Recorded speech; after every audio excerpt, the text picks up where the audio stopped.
This channel does not promote any violent, harmful, or illegal activities. All content provided by this channel is meant for an educational purpose only. কমিশনের নির্দেশকে থোড়ায় care SIR শুনানিতে হয়রানি চলছে আরো ছবি।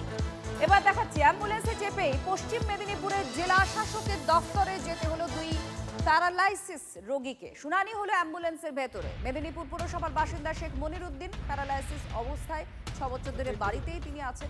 2002 এর তালিকায় তার নাম নেই, তাই শুনানিতে ডাক। অন্যদিকে একই ওয়ার্ডেরই আলিমা বিবি 2002 এর ভোটার তালিকায় স্বামীর নামের বানান ভুল থাকায় ডাক পড়েছে শুনানিতে। তিনিও পক্ষাঘাতগ্রস্ত। দুজনকেই অ্যাম্বুলেন্স করে নিয়ে যাওয়া হয় শুনানি কেন্দ্রে। অসুস্থ রোগীদের বাড়ি গিয়েই শুনানি হবে। এই নির্দেশ থাকা সত্ত্বেও কেন হলো না এক্ষেত্রে উত্তর অধরা। কিছু বলেনি, বলে এরকম যখন পেশেন্ট আছে তাহলে তো আপনি বাড়িতে যেয়ে দেখে আসবো আমরা, আমাদের অর্ডার আছে, আপনারা এখানে আনবেন কেন? হচ্ছে আমাদের কাউন্সিলর বললো, কাউন্সিলর ব্যবস্থা করে দিল, অ্যাম্বুলেন্স দিল, হুইল চেয়ার দিল। আপনাদের আগে থেকে জানিয়েছিল কেউ? না আগে যখন নোটিশটা গিয়েছিল কেউ জানিয়েছিল? না, নোটিশ গেছে, বলছে যেতে হবে হিয়ারিং। হিয়ারিং এ বলছে যেতেই হবে, যেমন করে থাক। আপনার বাড়িতে পেশেন্ট আছে বলেছিলেন? হ্যাঁ হ্যাঁ, তো কাউন্সিলর তো জানবে পেশেন্ট আছে না। হ্যাঁ, হায়রান তো হতেই হবে, কি করবে? এটা কাউন্সিলর দোষ না বিএলওর দোষ, যাই হোক তো হবে একজনের। প্যারালাইসিস হাত পা পড়ে গেছে, তাও যখন বলা হলো বলে হিয়ারিং আসছে, হিয়ারিং এ যেতেই হবে। তো আমরা বললাম কি করে নিয়ে যাবো এই রুগীকে? না বলে গাড়ি পাঠাবো, বলে গাড়ি পাঠালো, ওই জন্য নিয়ে এসছে। জানতাম না যে উনি অসুস্থ। আমাদের হোম হিয়ারিং এর ব্যাপার আছে, যদি আমাদেরকে কেউ জানাতেন যে তাদের অসুস্থ বা এজেড কারণে, তাহলে অবশ্যই আমরা আগে বাড়িতে গিয়ে করে নিয়ে আসতাম। আমরা জানিয়েছিলাম, বিএলও জানিয়েছিলেন বলছেন। তো এই পর্যন্ত যেহেতু এসে পৌঁছে গিয়েছেন, তো এখান থেকে তো আমরা সেটা তো আমরা বলতে পারবো না। না, আমাদের তরফ থেকে হোম হিয়ারিং আছে, আমাদের কাছে জানা গেলে আমরা অবশ্যই বাড়িতে গিয়ে করতাম। এসআইআর শুনানিতে হয়রানির দায় বিএলওদের ঘাড়ে চাপাতে চাইছে কমিশন। বিএলওদের ভুলেই সমস্যা বাড়ছে। বয়স্ক যেমন অসুস্থরা চলে আসছেন শুনানিতে, জীবিত ব্যক্তিকেও মৃত দেখানোয় বাদ গেছে খসড়ার তালিকা থেকে নাম। এবার কমিশনের কড়া নজরে বিএলওরাই। দোষ প্রমাণ হলে বিএলওদের বিরুদ্ধে কড়া পদক্ষেপের সিদ্ধান্ত, খবর সূত্রে। ভারতের জাতীয় নির্বাচন কমিশন পুরোটা বিএলওদের ঘাড়ে দায় চাপাচ্ছে। তার ফলে যে বিএলওরা প্রাণ হারিয়েছেন, যারা শহীদ হয়েছেন, আমরা বলবো শহীদ হয়েছেন, তার সম্পূর্ণ দায়িত্ব ভারতের জাতীয় নির্বাচন কমিশনকে নিতে হবে। তারা মানুষকে মানুষ বলে মনে করছেন না। অতি সম্প্রতিকালে যেটা হয়েছে, এটা সার্কাসে পরিণত করেছেন তারা। কিছু ভুল বিএলওদেরকে দিয়ে ফোর্সফুলি করানো হয়েছে, যে আপনি করে দিন, আমরা দেখে নেব। তার কারণ কমিশনকে কালিমালিপ্ত করবার জন্য, যেমন কাকলি ঘোষ দস্তিদার নিজেরটা আর স্বামীরটা ঠিক ঠিক ফিল আপ করলেও মেয়ে, ছেলে, বউ, মা তাদের যেমন ইচ্ছা করে ভুল করেছিলেন, সেরকম কিছু বিএলওকে ইচ্ছা করে ভুল করানো হয়েছে, যাতে করে নির্বাচন কমিশনকে বেকায়দায় ফেলা যায়। এনুমারেশন ফর্ম, সেই এসআইআর ফর্ম না পেয়ে বিএলওর বিরুদ্ধেই নালিশ এক বৃদ্ধের। ব্যক্তিগত আক্রোশেই ফর্ম না দেওয়ার অভিযোগ বিএলওর বিরুদ্ধে তুলছেন তিনি। 2002 এর তালিকায় নাম আছে। পুরুলিয়ার বলরামপুরের বাসিন্দা ভরত মাহাতো। অভিযোগ, পুরনো জমি বিবাদের আক্রোশ থেকে ফর্ম দেননি বিএলও তুহিন মাহাতো। এটা অভিযোগ বৃদ্ধের। ফর্ম না পাওয়ায় ডিইও তথা জেলা শাসকের কাছে অভিযোগ দায়ের করেন। কমিশন ফর্মে পাঠায়নি, পাল্টা দাবি অভিযুক্ত বিএলওর।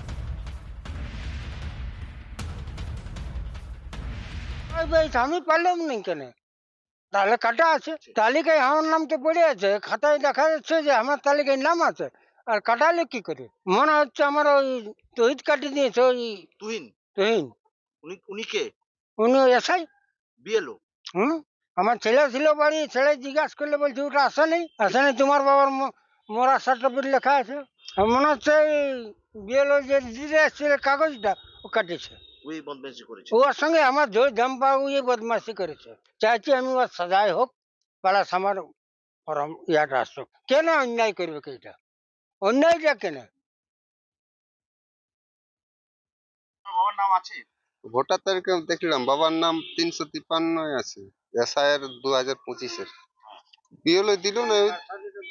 বিএলও কার সাথে করেছে, বাবারটা হয়তো দিল না। বাবার সঙ্গে ঝামেলা হয়েছে, ওই জন্য যে দেয় নাই।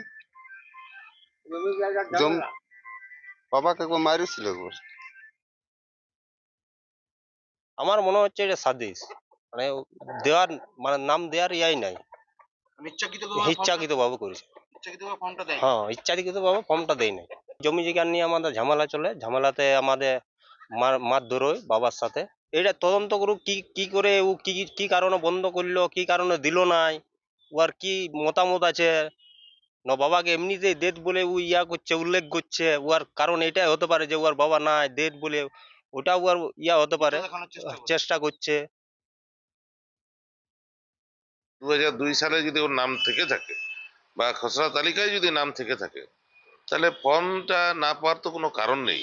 কি কারণে পেল না সেটা ইয়ারকে তদন্ত করতে নির্দেশ দেবে। ইচ্ছাকৃত হয়ে থাকলে বিএলও শাস্তি পাবে, কারণ গণতান্ত্রিক অধিকার হরণ করার কারো অধিকার নেই। হাবড়ায় পরিবর্তন সংকল্প সভায় বক্তৃতা করছেন শ্রমিক ভট্টাচার্য, আছেন দিলীপ ঘোষ। বলছেন মুসলমানদের জন্য, আজকে যদি কেউ লড়াই করে থাকে তা নাকি মুখ্যমন্ত্রী মমতা বন্দ্যোপাধ্যায়। কি ভালোবাসা মুসলমানদের জন্য। আমি অল্প কিছুদিনের জন্য আপনাদের পাশের জায়গায় বসিরহাটের বিধায়ক ছিলাম। বসিরহাট উত্তর, বসিরহাট দক্ষিণ, দেগঙ্গা, হাড়োয়ার থেকে অন্তত 20,000-এর বেশি, আমি কম সংখ্যা বললাম, যে তাদের যারা আমার পরিচিত তারা আজকে তামিলনাড়ুতে কাজ করছে। বসিরহাট দক্ষিণ, বসিরহাট উত্তরের বিশাল সংখ্যক মুসলমান ভাই বোনেরা তারা তামিলনাড়ু ত্রিপুরে তারা কাজ করছে টেক্সটাইল হাবে। তারা প্রতিনিয়ত আমাদের সঙ্গে যোগাযোগ করছে। তাদের বক্তব্য একটাই, আমাদের বাঁচান। আমরা কি করতে পারি? মুখ্যমন্ত্রীকে বলো, তোমাদের এই দাওয়াত ইসলামের নেতা ফিরাদ হাকিমকে বলো, হুমায়ুন কবিরকে বলো। বলছে দাদা ওদের বলে কোনো লাভ নেই, কারণ বাংলাদেশিরা ঢুকে পড়েছে এখানে, রোহিঙ্গারা ঢুকে পড়েছে এখানে, ওরাও বাংলা ভাষায় কথা বলছে, আমরাও বাংলা ভাষায় কথা বলছি। পুলিশ এসে আইডেন্টিটি কার্ড চেক করছে। আমি সে কি? এ তো বিজেপি শাসিত রাজ্যে হচ্ছে, ওটা তো অবিজেপি শাসিত রাজ্য। বলছে আপনি খবর রাখেন না দাদা, তাহলে সবচেয়ে বেশি যদি চেকিং কোথাও হয়ে থাকে আর সবচেয়ে বেশি বাংলাদেশি কোনো জায়গায় যদি ধরা পড়ে থাকে, তার নাম হচ্ছে ওই তামিলনাড়ু। তামিলনাড়ুর পুলিশ প্রতিদিন রেড করছে। বাংলাদেশি যারা ধরা পড়ছে তাদের কাছ থেকে কার্ড পাওয়া যাচ্ছে, এপিক কার্ড কোথায় তৈরি হয়েছে, আধার কার্ড কোথায় তৈরি হয়েছে, উত্তর একটাই, বারাসাত মধ্যমগ্রাম। এখন আবার বারাসাত মধ্যমগ্রামের একচেটিয়া আধিপত্য নেই, এখন আবার কার্ড তৈরি হচ্ছে সোনারপুরে, কার্ড তৈরি হচ্ছে এখন নতুন করে শিলিগুড়িতে। অর্থাৎ ওপার থেকে এপারে চলে এসো। একটা সময় ছিল যখন আমাদের মাত্র 2টো আসন ছিল, তখন ওই হাওড়ায় আমি রিক্সায় মাইক বেঁধে স্ট্রিট কর্নার করেছি, এই কামদেব দ্বারা সঙ্গে থাকতেন। তখন আমরা দাঁড়িয়ে বলতাম যে আমরা জনতা পার্টি নই, আমরা ভারতীয় জনতা পার্টি। তখন আমাদের দিকে মানুষ বলতো এত বড় পার্টি, মাত্র 2টো সাংসদ, তাও আবার একটা অন্ধ্রপ্রদেশে এনটিআর এর দয়ায়, একটা গুজরাট, একটা অন্ধ্রপ্রদেশ, উত্তরপ্রদেশে নেই, বিহারে নেই, আপনাদের অধুনা ঝাড়খণ্ডে নেই, আসামে নেই, পশ্চিমবঙ্গ তো দূরস্থ। আমাদের দেখে বলা হতো পরিবার পরিকল্পনার পার্টি, হাম দো হামারা দো। 2টো নেতা অটল বিহারী বাজপেয়ী, লালকৃষ্ণ আদবানি, আর 2টো মাত্র সাংসদ। সেদিনও কিন্তু আমরা ছিলাম। আমরা বলেছি আমরা থাকতে এসেছি, চলে যেতে আসিনি।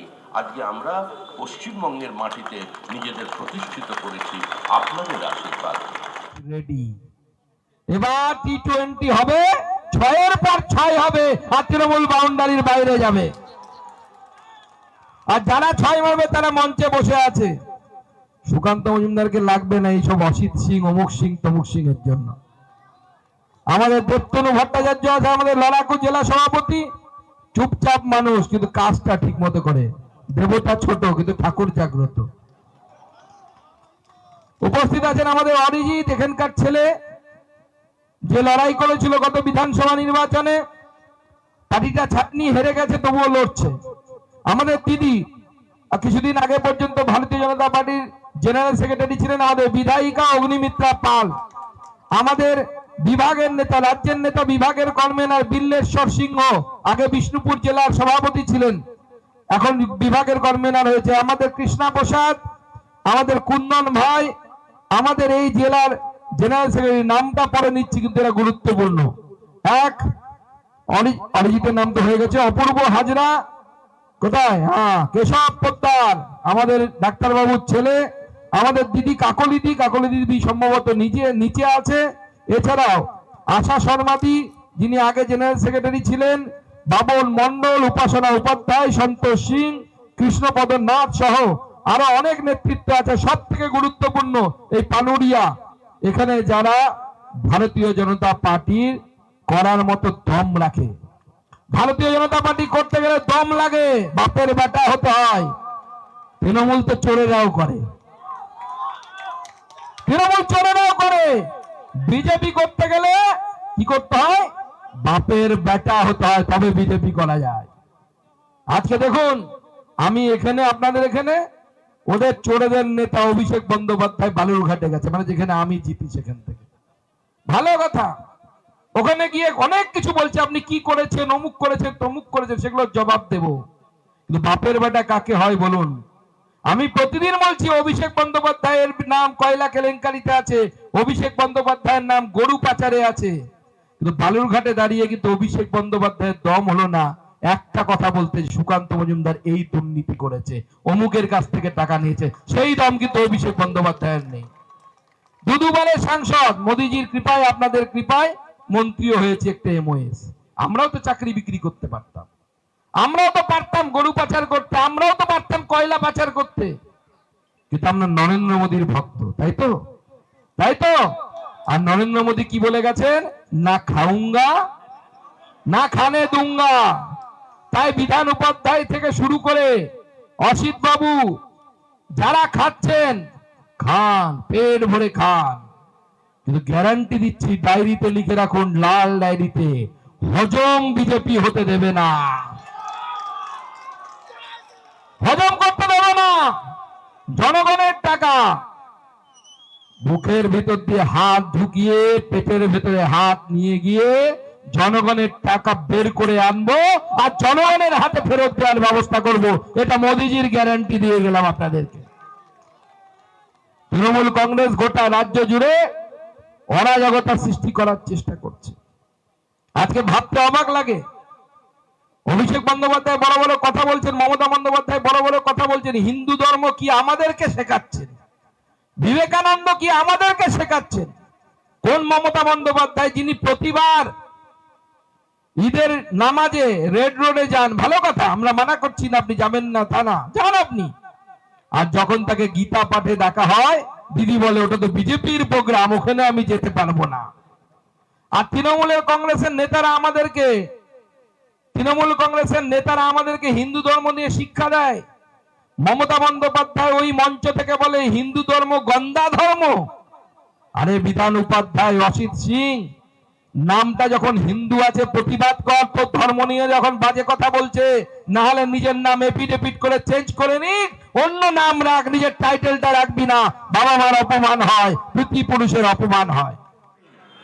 একটা সরকারকে সমান্তরাল ভাবে বাইরে থেকে আরেকজন পরিচালিত করছে, সে ট্রান্সফার নিয়ন্ত্রণ করছে, তার নির্দেশ স্থানীয় পুলিশ মেনে নিচ্ছে, তার নির্দেশ IAS অফিসাররা মেনে নিচ্ছেন, আমাদের কাছে আমলারা যোগাযোগ করছেন। এখন তো আবার ফেস টাইম চলে, ফেস টাইম, কেউ সাধারণ ফোনে কথা বলেন না। তৃণমূল কংগ্রেসের নেতারাও বলছেন ফেস টাইমে কথা বলবো, আমলাও বলছেন ফেস টাইমে কথা বলবো। মমতা বন্দ্যোপাধ্যায়কে তো অ্যাপেল কোম্পানির রয়্যালটি দেওয়া উচিত। প্রতি বছরে এত ফেসবুকের চাহিদা, এখানে ফেস টাইমের চাহিদা, এত অ্যাপেল ফোনের বিক্রি আমার মনে হয় পার্শ্ববর্তী কোনো রাজ্যে নেই যত পশ্চিমবঙ্গে চলেছে। প্রত্যেকেরই পকেটে আইফোন, আমাদেরও আইফোন আছে। ভয়ে মানুষ আইফোন কিনছে। রাজনীতি করতে গেলে আইফোন রাখতে হবে, পুলিশে চাকরি করতে গেলে আইফোন রাখতে হবে, ব্যবসা করতে গেলে আইফোন রাখতে হবে।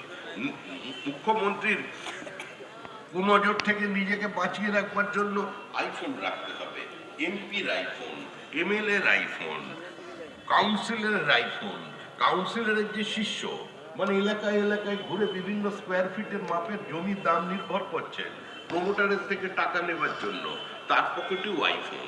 দিকে দিকে চলেছে খোলা বাজার, একটা পুরো বাজার বানিয়ে দিয়েছেন গোটা পশ্চিমবঙ্গকে, সমস্ত কিছু এখানে বিক্রি হয়ে যাচ্ছে। আগামী দিনে মাননীয় প্রধানমন্ত্রীও আসবেন, মাননীয় গৃহমন্ত্রী অমিত শাহ আসবেন। আমার খুব ইচ্ছে আপনি একবার চেষ্টা করে দেখুন, অমিত শাহকে নাকি নিউ টাউনের বাইরে বের করতে দেবেন না, সেই ক্ষমতা একবার প্রয়োগ করে দেখান। আমরাও দেখতে চাই ভারতবর্ষের সংবিধানের কত ক্ষমতা আছে আর আপনার ক্ষমতা কত আছে। আজকে যে আমি প্যাটিস কাণ্ড বলছিলাম, মুখ্যমন্ত্রী বললেন তাদেরকে অ্যারেস্ট করার ব্যবস্থা করেছে। অভিষেক বন্দ্যোপাধ্যায় সেজে গুজিয়ে স্নো পাউডার মেখে জিম টিম করে, আমি আবার এগুলো বলি বলে খেপে যাই, খেপে গেছে খুব, বালুরঘাটে গিয়ে সারের মতো হু হু হু করছে। ভালো কথা করো, খেপো, তোমার কোনো অসুবিধে নেই। সে বলছে কে কি খাবে সেটা বিজেপি ঠিক করে দেবে। কাকা তুমি ঘুঘু দেখাচ্ছ, ভাত দেখনি? আজকে যখন বিশ্ব ইস্তেমা না কি হচ্ছে ওখানে মুসলিম সম্প্রদায়ের, সেখানে একজন মেয়ে অর্থাৎ নারী সাংবাদিক গেছে, সে হিজাব পরেনি বলে তাকে হেনস্থা করা হয়েছে।